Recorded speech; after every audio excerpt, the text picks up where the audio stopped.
तलवार के बारे में जाना था। आज हम एक राजस्थानी पनियारी के बारे में जानने वाले हैं, यानी उसकी एक चंदन की मूर्ति बनाई हुई है। हम उसको देखने वाले हैं और उसको देखेंगे हम कैसे बनी हुई है और क्या क्या है उसके अंदर। उसके अंदर पूरा राजस्थान का इतिहास दिया गया है, तो चलिए हम उसे देखते हैं।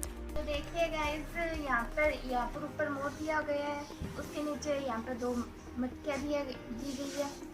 ये देखिए, ये पूरी पनियारी है।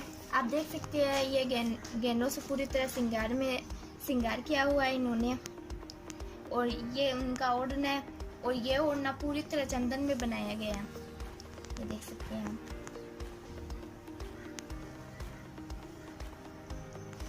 एकदम महीन तरीके से बनाया गया, और यहाँ पे देखिए, यहाँ पे ये डिजाइन भी की गई है इसकी चारों तरफ। ये पूरा ओढ़ना है।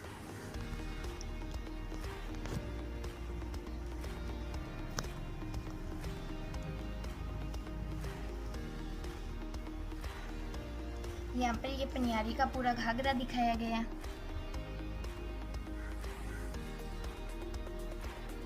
तो इस तरह से ये पूरी तरह देख सकते हैं आप, पनियारी को पूरी तरह रियलिटी में यहाँ पर दिखाया गया है, और इसके अंदर राजस्थान का पूरा इतिहास भी दिया गया है।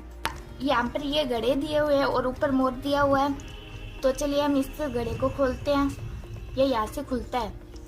तो यहाँ पे देखिए, यहाँ पर एक सपेरा दिया गया है जो बीन बजा रहा है, और सामने सांप है जो उसकी बीन की धुन पर नाच रहा है, जैसा कि हम राजस्थान में आमतौर पे हमें मेले में देखने को मिल जाता है।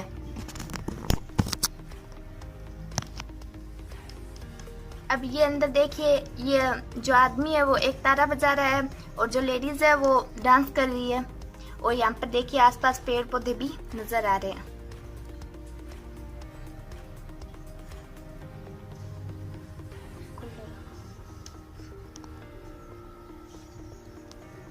ये देखिए, यहाँ पर ये जो लेडीज है वो जो दही बिलो रही है, और यहाँ पर पेड़ पौधे भी नजर आ रहे हैं आपको।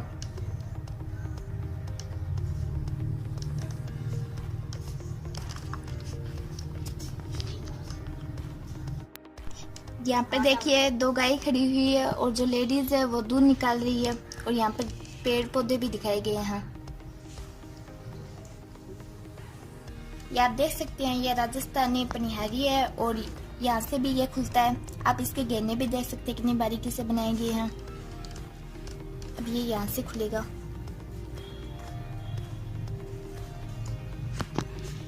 यहाँ पे देखिए, एक जेंट्स और एक लेडीज है, वो एक ऊंट पे बैठे हुए है। ऊंट जिसे राजस्थान का जहाज कहा जाता है। यह राजस्थान की खासियत मानी जाती है, क्योंकि राजस्थान में रेगिस्तानी इलाके बहुत ज़्यादा पाए जाते हैं। यहाँ पर पर्यावरण संबंधी चीज़ों के बारे में बताया गया, जैसे यहाँ पर अमृता देवी है, वो पेड़ को बचा रही है, क्योंकि ये उस पेड़ को काटने की कोशिश कर रहा है। आपने इतिहास में इसके बारे में जरूर सुना होगा, जिसका नाम है चिपको आंदोलन। ये पर्यावरण संरक्षण के बारे में है।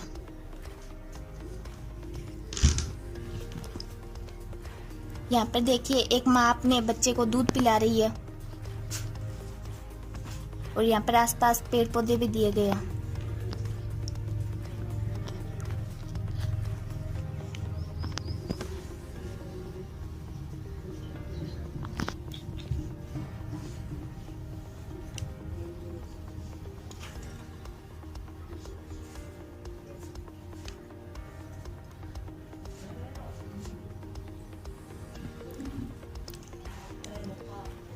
ये देखिए, यहाँ पर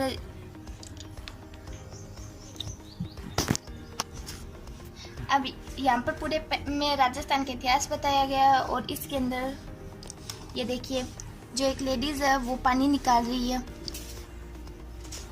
कुएं में से, और यहाँ पर पेड़ पौधे भी दिखाए गए हैं। राजस्थान के अंदर जो लेडीज है वो कुएं से पानी निकालती है, और यहाँ पर एक लेडीज है वो घड़े के अंदर पानी लेके जा रही है यहाँ से।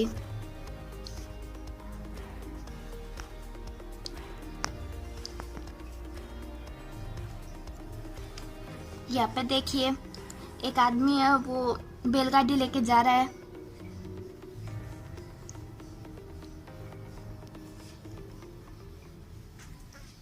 यहाँ पर जो एक आदमी है वो ऊंट के साथ खेत के अंदर जा रहा है, हल लेके जा रहा है खेत के अंदर ऊंट के साथ।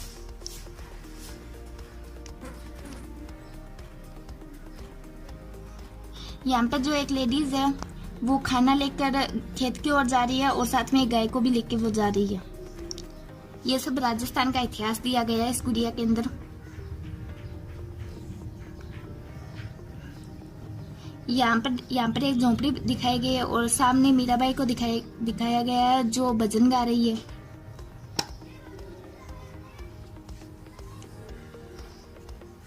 यहाँ पर देखिए तुलसीदास को दिखाया गया है जो रामायण लिख रहे हैं।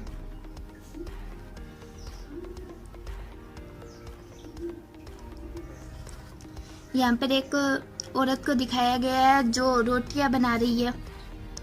ये बाजरे की रोटियां बना रही है जो कि राजस्थान के जो फूड है उसके का एक हिस्सा है। यहाँ पर एक लेडीज झाड़ू लगा रही है, देख सकते हैं आप।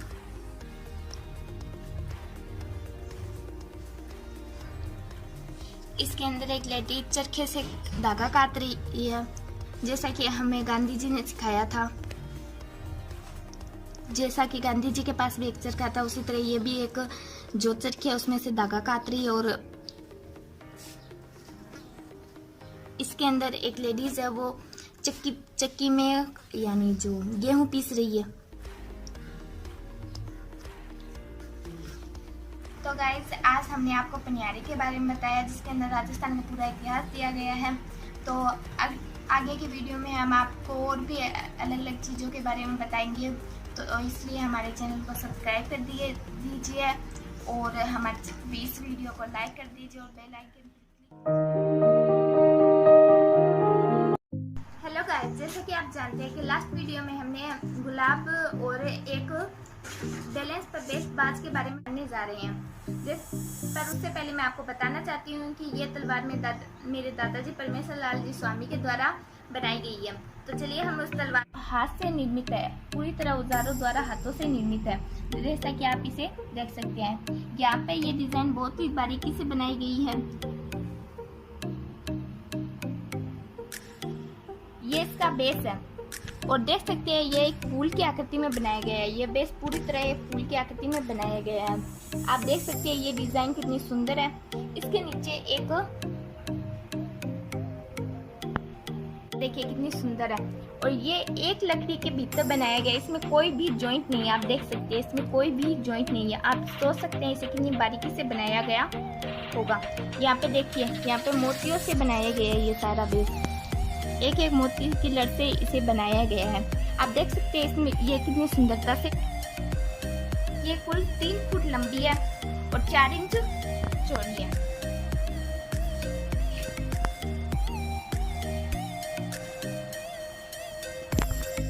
चलो दोस्तों अब हम इसे बाहर निकाल कर इसे पूरे सकते हैं। कितनी बारीकी से यहाँ पर काम किया गया है। ये इसका पूरा आगे का सीन है और ये देखिए ये यहाँ से है, यहाँ पर एक बॉक्स भी दिया हुआ है। अब यहाँ पर ये इसका बैक साइड है। तो ये दोस्तों देखिए ये इसका बैक साइड है, देख लीजिए यहाँ पे कितनी बारीकी से सारा काम किया गया है। और ये यहाँ पर जैसे तलवार पर जो धार होती है उसी धार को यहाँ पर दर्शाया गया है। कितनी खूबसूरती से इसे दर्शाया गया है, आप देख सकते हैं।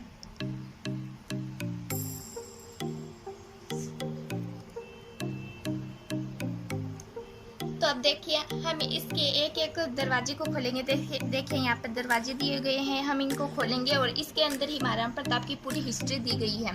तो हम पहले इसको खोलेंगे। देखिए ये यहाँ से खुलता है।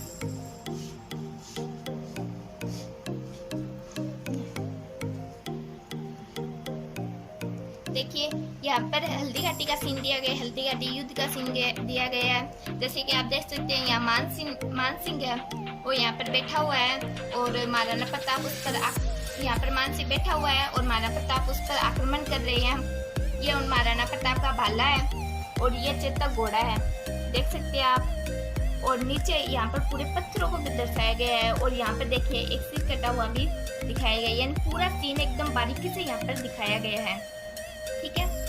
यह पूरी हल्दी घाटी का सीन है। आप एक बार फिर से इसको गौर से देखिए, ये कितनी खूबसूरती से दर्शाया गया है।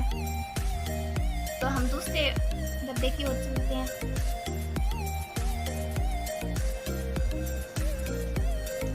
तो अब हम इसे खोलते हैं।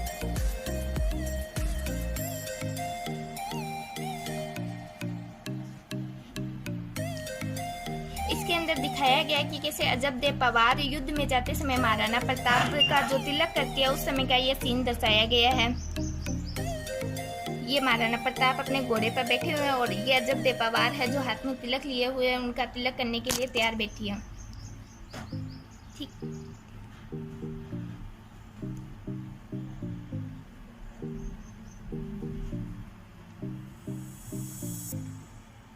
इसके अंदर महाराणा प्रताप का जो घोड़ा है चेतक, वह जब वीर गति को प्राप्त होने वाला था उस समय का सीन यहाँ पर दर्शाया गया है। देख सकते हैं उसके पैर में चोट लगी हुई है, यहाँ पर खून बहता हुआ भी दिखाया गया है। इस समय चेतक वीर गति को प्राप्त हो गया था।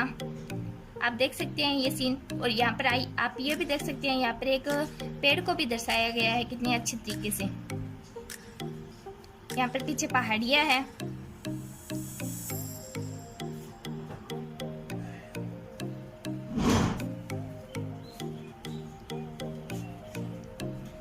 इसके अंदर आप देख सकते हैं कि ये एक बिलाव है कि जो महाराणा प्रताप थे वो बहुत ज्यादा दुख में चले गए थे। आप देख सकते हैं ये पूरा सीन।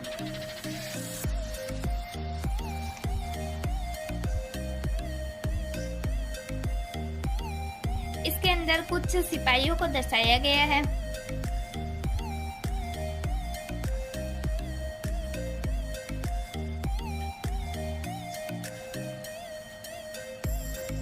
यहाँ पर देख सकते हैं यहाँ पर एक स्तंभ है और यहाँ पर एक वृक्ष भी दिखाया गया है और यहाँ पर ये एक सैनिक है।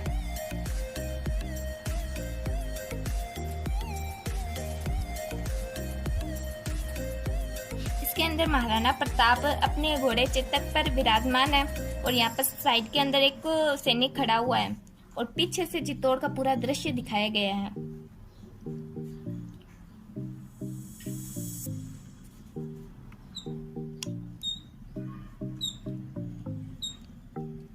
इसके अंदर महाराणा प्रताप को दिखाया गया और पीछे उनके घोड़े चेतक को दर्शाया गया है। इस प्रकार इस पूरी तलवार के अंदर महाराणा प्रताप की पूरी हिस्ट्री को बताया गया है। इसके अंदर हमने आपको शुरू में दिखाया गया था कि यहाँ पर हल्दी घाटी के युद्ध के बारे में भी बताया गया है। यहाँ पर मोतियों से डिजाइन की गई है पूरी। सो फ्रेंड्स, ऐसी ही अच्छी कलाकृतियाँ देखने के लिए हमारे चैनल को सब्सक्राइब कर दीजिए और बेल आइकन पर क्लिक कर दीजिए और हमारी वीडियो पर लाइक कर दीजिए और हमें सब्सक्राइब भी जरूर ही कर दीजिएगा। Thank you.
चंदन के कलाकारों की इस कड़ी में हम आपको अब एक और कलाकार के पास लेकर आए हैं जो कि राष्ट्रीय स्तर पर ये भी सम्मानित हैं। पूरा नाम है श्री परमेश्वर लाल जी स्वामी।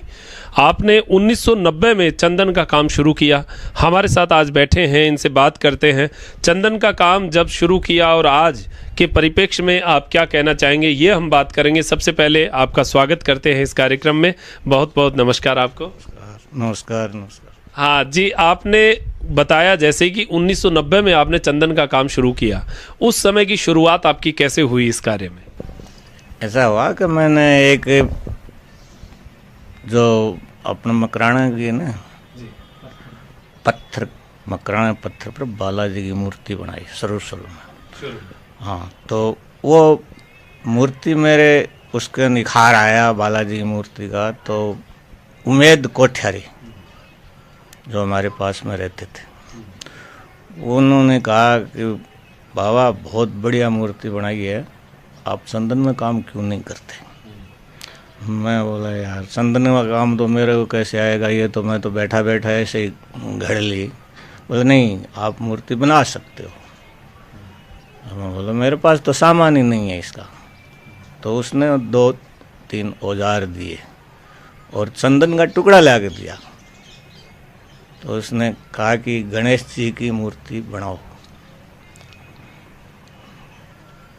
मूर्ति दे गणेश जी की मूर्ति बनाओ। मैं बोले चंदन में तो नहीं बना सकता मैं। बोले नहीं, कोशिश आप करो, जो इतनी बढ़िया बालाजी की मूर्ति बना रखी है पत्थर पर, तो आप बना सकते हो। तो मैं ये छोटा सा उसने टुकड़ा दिया। अच्छा, यही टुकड़ा था? यही टुकड़ा है। इसकी 2 मूर्तियां बनाई, एक उसको दे, एक मेरे पास रखी। उसके बाद में मेरे को धीरे धीरे ये प्रेरणा। तो ये आपकी सबसे पहली मूर्ति है जो श्री गणेश जी, और गणेश जी से ही इन्होंने शुरुआत की। तो ये पहला टुकड़ा इनको दिया गया, यहाँ से चंदन के कार्य की इनकी शुरुआत हुई और ये आपके सामने है। अब इस मूर्ति से, गणेश जी से इन्होंने शुरुआत की, उसके बाद में अनवरत वृद्धि करते गए। तो उसके बाद आपको कैसे पुरस्कार मिले, क्या आपने बनाया, कैसे आप बढ़ते गए? मैंने एक प्लेन तैयार की। अच्छा, प्लेन तैयार की, एक मयूर यानी कि उसका पंख खुले, और एक प्लेन में सवारी, और वो क्या है कि लगेज वगैरह सब बनाए हमने। तो वो भी मेरी सही हो गई। उसके बाद में मैंने वो जो बारात का सीन होता है ब्याह शादी का, वो सेवरे को बनाया मैं। सेवरे के बाद के महीने मैंने एक मतीरे का सिपड़िया बनाया, उसमें बीज भी खोले मैंने। धीरे धीरे उसकी प्रोग्रेस करता रहा। फिर मैंने उस पे अवार्ड मिला एक, वो अशोक स्तंभ। अच्छा, अशोक स्तंभ बनाया। उसमें मूर्ति दी थी जो आज़ाद के टाइम पर कौन राष्ट्रपति था, कौन प्रधानमंत्री था और कौन कौन बने। तो राजीव गांधी तक मैंने उसमें चित्र बनाए थे। तो उसको मैंने जिला स्तरीय पर रखा। ये है 1992 की बात है जी। आपने 90 से काम शुरू किया, 92 में इतनी चीज़ें आपने बना ली थी। फिर उसके बाद में आपका आगे चयन हुआ, क्या क्या और फिर बनाया? फिर मैंने ये गुड़िया तैयार की। ये जो गुड़िया हमारे सामने है जी, इसके अलावा तैयार की जी, गुड़िया बनाई। और जो शिप होती है ना, शिप, वो बनाई। दूसरी इस ओसवाड़ा की कुंजड़ी बोलते हैं, वो रखते हैं ना पास में, वो बनाई। उसकी प्रेरणा मेरे को उमेद कोठारी ने दी, यानी कि कोई चीज़ मेरे को सामने रखी और मैं बनाई। फिर बिदाम बनाने लग गया। बिदाम में हर मजहब की आइटम बनाने लग गया मैं। उसमें मतलब मोमडन हो, सिख हो, ईसाई हो या कोई धर्म हो, सबकी उसमें चित्र बना के। और बिदाम फिर बाद में फूल बनाया मैंने, फोल्डिंग फूल, कमल का फूल। फोल्डिंग को मतलब बटन दबाने से वो बंद हो जाए, बटन दबाने से वो चालू हो जाए, खुल जाता है। हाँ। फिर उसका कमल का फूल बनाया। फिर ये गुड़िया 92 में मैं बनाई, 93 में मैंने रखी।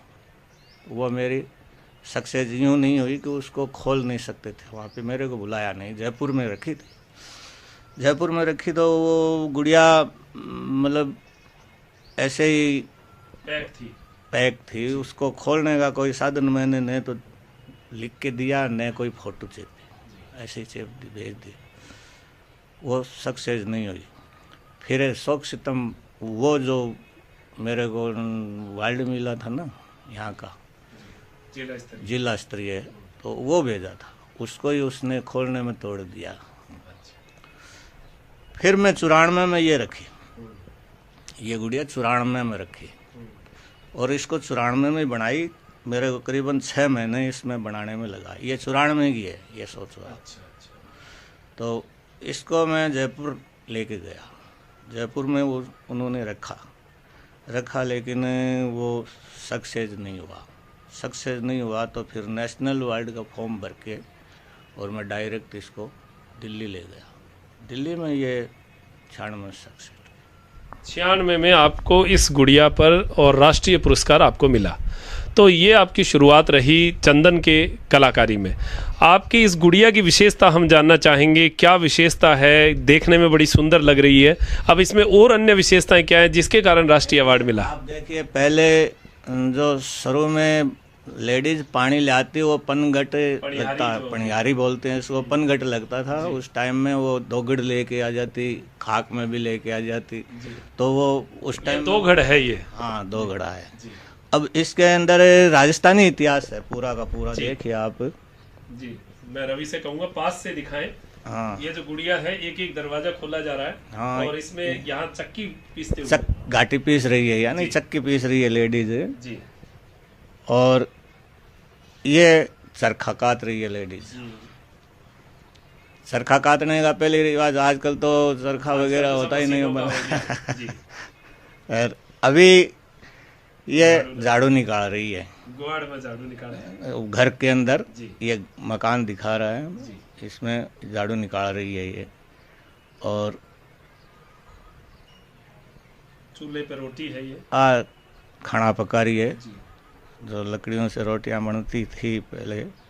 ये महाराज तुलसीदास जी की रामायण लिख रहे हैं, बैठे हैं। और ये मीराबाई भजनगारी है, ये भी तो मारवाड़ की है ना जी।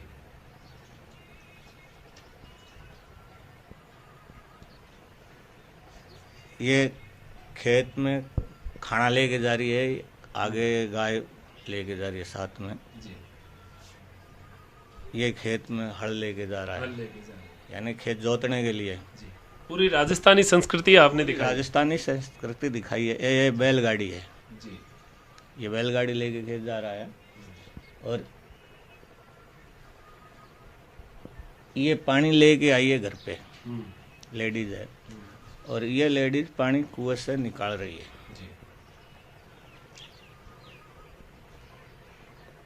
और ये देखिए आप ढोलामरण का सीन। और ये पर्यावरण के बारे में है जी, जो कि ये पेड़ काट रहा है। जोधपुर में जो पेड़ काटने वाली जो घटना हुई थी, और ये खेजड़ी के चिपकी हुई है, और ये काटने नहीं दे रही। लगभग सैकड़ों की संख्या में यहाँ पर पेड़ों के सहित जो है वो काटा गया था। तो वो दृश्य आपने दिखाया है। ये बच्चे को दूध पिला रही है जी, एक माँ की ममत्व यहाँ पर आपने दिखाया है। हाँ, दिखाया गया है, दर्शाई गई है पूरी तौर से। अब घड़े को भी कई पार्ट्स में जो है वो निकाला गया। देखिए, ये बिलोना जिसको कहते हैं, मक्खन निकाल रही है, छाछ निकाल रही है, दही बिलोरा जा रहा है। ये पानी, ये गाय दूह रही है जी, यानी गाय को दूध के टाइम दिखाई गई है, गाय के दूध का दृश्य दिखाया गया। ये सफेरा पुंगी बजाते हैं, सर्व दिखाते हैं, वो सफेरा बीन बजाते हुए।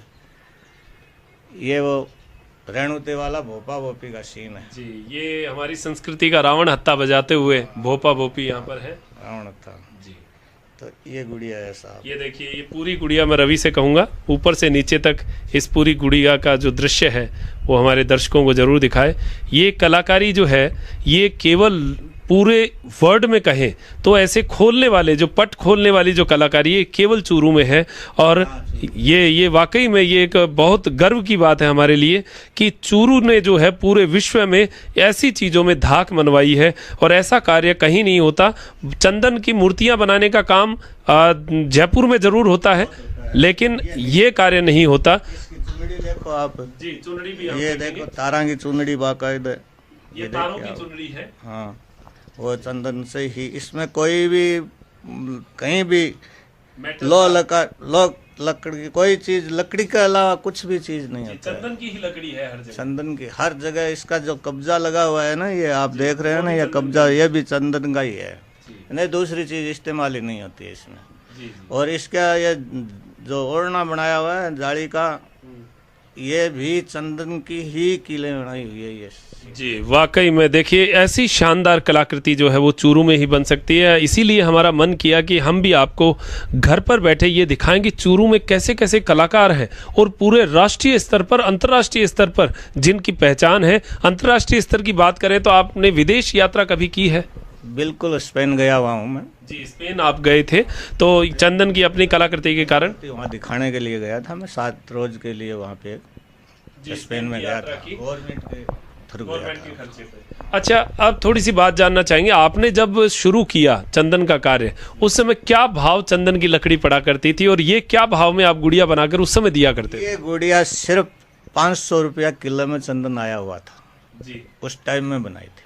अच्छा, और क्या भाव में गुड़िया आप बनाकर दे देते थे? करीबन 25-30 में बनाता था। 25-30 हजार रुपए में आप गुड़िया दे देते थे उस समय। अच्छा, आज अगर कोई व्यक्ति, कमाई भी अच्छी होती। जी हाँ, उसमें बचत भी आती थी, मेहनत का फल मिल जाता था। हाँ, मेहनत का फल। जी, तो आज अगर एक गुड़िया बनाई जाती है तो पहले तो ये बताइए चंदन क्या भाव पड़ता है? अब करीबन 1800-1900 रुपया, वो भी गीला आता है और वो सूख के करीबन डबल ही पड़ जाए, 18-20 हजार। तो वो भी अब गीला आता है तो उसका बुरादा भी छट जाता है और टुकड़ा भी काफी हो जाता है तो वो कट पीस में जाता है। तो वो करीबन 30,000 रुपये किलो फिलहाल हमारे यहाँ पड़ जाता है बाहर फिलहाल। तो ये गुड़िया अगर कोई बनवाना चाहते हैं तो कितने रुपए में पड़ती है एक व्यक्ति के? ये कम से कम 2.5 लाख रुपए की जाएगी। 2.5 लाख रुपए की। तो आप देखिए कि जब इतना महंगा होता है तो फिर खरीदार भी नहीं मिलते और उससे जो है रोजगार के साधन वो कम हो जाते हैं और जब ज्यादा संख्या में बनती है तो रोजगार भी अच्छा बनता है। तो अब ये जो गुड़िया का चंदन का काम अपना इतना सुंदर करते हैं, इसका अगर ग्राहक नहीं मिलेंगे, अगर लेने वाले नहीं मिलेंगे तो कैसे खर्चा चलता है?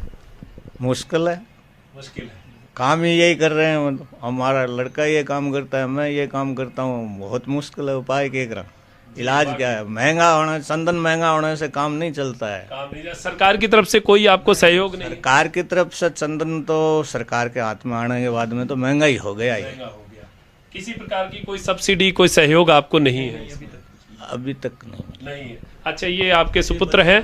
खाने के लिए तो जरूर उन्होंने कहा है, एक लेटर भी आया था, लेकिन उन्होंने थोड़ा सा के हमारे समझ में थोड़ा कम आया, इसलिए कि 18 साल का बच्चा कम से कम, नीचे से नीचे 18, ऊपर 18 से ऊपर का बच्चा न सिखाना चाहिए। अभी मैं पहले 8-9 बच्चों को सिखा चुका है। अभी मैं 2 को नेशनल अवार्ड मिले हुए हैं, 2 को स्टेज, 3 को स्टेज अवार्ड मिले हैं, रामचंद्र को मिला है और एक उसको सुरेश जांगीड़ को मिला है। जी, तो देखिए आपने अपने स्टूडेंट भी तैयार किए हैं और यहाँ पर हमारे साथ इनके सुपुत्र हैं। नाम पूछना चाहेंगे, क्या नाम? मेरा नाम पवन कुमार स्वामी है। पवन जी, आपने कब से काम शुरू किया चंदन का? मेरे को ये मानो, मैं बचपन से ये काम कर रहा हूँ, मैंने पढ़ाई नहीं की है। अच्छा, पढ़ाई नहीं की, चंदन का काम शुरू किया। अब आज जो है थोड़ा मुश्किल हो रहा है इससे आजीविका बनाना? मुश्किल तो ये है कि आज मेरे को ये काम कर छोड़ के दूसरा काम, यानी कोई काम भी करना पड़ रहा है साथ में। केवल इससे काम नहीं चल रहा? इससे काम नहीं चलता। तो ये बड़ी विडम्बना है कि ऐसे बढ़िया कलाकार आज के दिन हैं और उनको इनकम के लिए दूसरी जगह रास्ता देखना पड़ता है। हाँ जी। जी। तो अभी जो आपकी नेक्स्ट जनरेशन है, क्या उसको भी आप चंदन की इस कलाकारी में लाएंगे? नहीं, मुश्किल है। मुश्किल है। तो जब तक सरकार का सहयोग यहाँ नहीं मिलेगा तब तक ऐसी कलाकारियाँ जो है वो हमें आगे हो सकता है भविष्य के गर्त में हमें देखने को ना मिले, लेकिन फिर भी कुछ चीज़ें जो हैं वो हमारी यहाँ पर सहेज के रखी हुई हैं। चूरू में ऐसे कलाकार हैं जो पूरे विश्व लेवल पर ऐसी चीज़ें करने वाले नहीं हैं, केवल चूरू में है। कुछ कलाकृतियाँ और हैं, पवन जी दिखा रहे हैं। देखिए यही पंखी हमने पहले भी देखी है, लेकिन आपको फिर दिखाते हैं। ये भी इन्होंने बनाई है, इसमें भी चारों तरफ से जो दरवाजे हैं वो खुलते हैं। ये पंखी के मध्य का भाग इसमें खोला जा रहा है। इसको तो जिंदा रखने की कोशिश करते हैं। ये पीछे से ये देखिए, ये पंखी के कई हिस्सों में जो है पंखी को खोला गया है। इसमें कृष्ण लीला दर्शाई गई है। कृष्ण की लीला यहाँ पर है। ये पंखी, यहाँ कितनी सुंदर पंखी जो है वो इन्होंने बनाई है।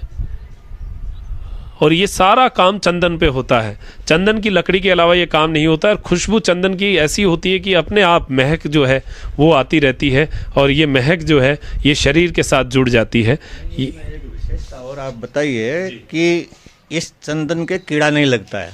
अच्छा। और ज़रा साल तक ये अगर आप उस शोकेस में रखोगे तो खुशबू आती रहती है। जी। अच्छा, ये इसीलिए चंदन का काम होता है कि कीड़ा नहीं लगता है, और ये खराब नहीं होती है कभी भी ऐसी रहेगी। तो इसी गुड़िया को आपको हो गए 94 में बनाई हुई है, 22 साल हो गए। देखिए 22 साल हो गए सर, 94 में बनाई है। उसके बाद में तो मतलब और काफी बनाई, लेकिन ऐसी नहीं बनाई है।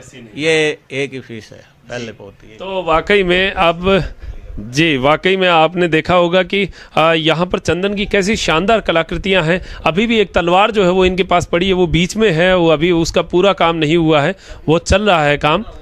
ये देखिए कुछ ऐसे प्रोडक्ट भी हैं जो अधूरे पड़े हैं, और उनका कार्य जो है वो कुछ समय बाद जब भी ऑर्डर आएगा या जब भी लोग कहेंगे उस समय, या फिर किसी प्रदर्शनी के लिए जब तैयार किया जाएगा। ये वीणा है, ये अभी बीच में है, आदि है, और अभी वीणा का कार्य जो है वो होगा। धीरे धीरे इसको करने की अभी जुगत में है, लेकिन जैसा कि यहाँ पवन जी के द्वारा कहा जा रहा है कि इसको पूरा करने का भी मन जो है वो नहीं बन पा रहा, क्योंकि इनकम ऑफ सोर्स जो है वो इन चीज़ों से नहीं बन पा रहे हैं। और ऐसी कलाकारी हमारी धीरे धीरे सिमटती जाएगी अगर हम इनके संरक्षण के लिए कार्य नहीं करेंगे। सरकार इसके लिए आगे नहीं आएगी, और ऐसे कलाकारों को कहीं सब्सिडी जो है वो मुहैया नहीं करवाई जाएगी। तो ये कलाकारी हम आपको दिखा रहे हैं। ये तलवार देखिए, ये इतनी सुंदर तलवार अब बनाई जाएगी, लेकिन ये तब तक पूरी नहीं होगी जब तक इसके पीछे कोई सहयोग जो है वो नहीं मिल पाएगा।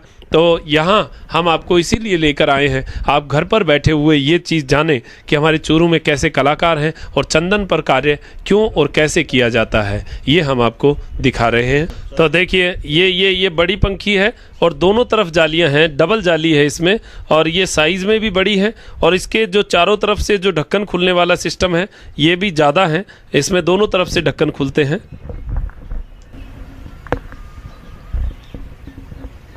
क्या है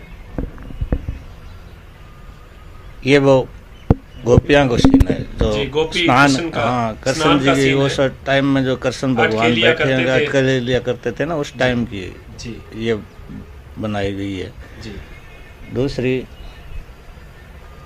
ये भगवान श्री कृष्ण का ये, हाँ कृष्ण भगवान की है। ये मीरा की विष का प्याला जो है, फिर वो जी। और ये राधा और कृष्ण जी की है जी। ये वो रुक्मिणी और उनकी वो शादी का सीन, शादी का दृश्य है जी, रुक्मिणी के साथ इतना जी। ये राधा कृष्ण, हाँ ये राधा कृष्ण जी वन में बंसी बजा रहे हैं।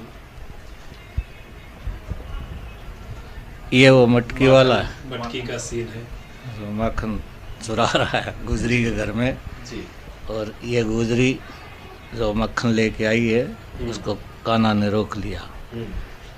तो ये बड़ी पंखी है, बड़ी है। और इस पे भी जो कलाकारी है आप देखेंगे तो ये जो कलाकारी है देखिए, ये कहीं ना कहीं ब्लड में आती है, और उसको सहेज के रखना बड़ा ही ज़रूरी होता है। लेकिन अब कितना सहेजा जा सकता है ये आगे भविष्य के गर्त में है। हम आपको ये कार्यक्रम ज़रूर इसलिए आप तक पहुंचा रहे हैं कि आपको कम से कम इसका नॉलेज हो कि हमारे चूरू में ऐसे कलाकार अभी भी विद्यमान हैं और हमारे लिए ऐसी कलाकृतियां तैयार कर